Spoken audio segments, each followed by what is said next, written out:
দেখো বন্ধুরা, আজকে একটা জায়গায় প্রসাদ খেতে গিয়েছিলাম। এই জায়গাটার নাম হচ্ছে রাজবংশী পাড়া, বালন্দপুর, পটাশপুরের অন্তর্গত। বন্ধুর পাড়া রয়েছে।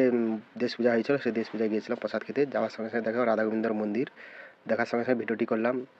কত লোক দেখো মানসিক করেছে, বাতাসা হরিলোট হবে অবশ্যই, বিশাল বাতাসার তারপরে নিচের দিকে একটু দেখলাম। সেদিকে হচ্ছে গৌরাঙ্গ মহাপ্রভুর হয়েছে, এই যে দেখো আসর কীর্তন হচ্ছে। মোবাইলটা একটু ডিস্টার্ব আছে, তার জন্য এইভাবে জুম আউট হচ্ছে, কোনো সমস্যা নেই বন্ধুরা। দেখতে পাচ্ছ তোমরা কীভাবে রাধা গোবিন্দের গান হচ্ছে।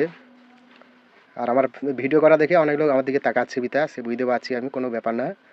ওদিক ওদিক কান না দিয়ে নিজের মতো ভিডিওটি করলাম। তারপর এদিকে যখন দেখলাম, চলতে চলতে দেখলাম এই দেখো কতজন প্রভুকে প্রণাম করার জন্য কত লোক দাঁড়িয়ে আছে। দেখো ছোটো ছোটো বাচ্চা থেকে বৌড়ি সবাই দাঁড়িয়ে আছে। হ্যাঁ, এই দেখো রাধা গোবিন্দ। আর কমেন্টে সবাই জয় শ্রীকৃষ্ণ এবং রাধে রাধে লিখে যাবেন।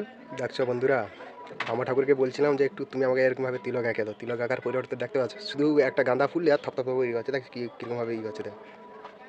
আবার তারপর গা দেখছো গরম, এত গরমের মধ্যে প্রসাদ খেতেছি সে বলা মুশকিল। বন্ধু বাড়িতে গিয়েছিলাম, নিমন্ত্রণ ছিল, তাই জন্য দেখতে পাচ্ছ কীরকম গরম ভাবে, প্রচণ্ড গরম।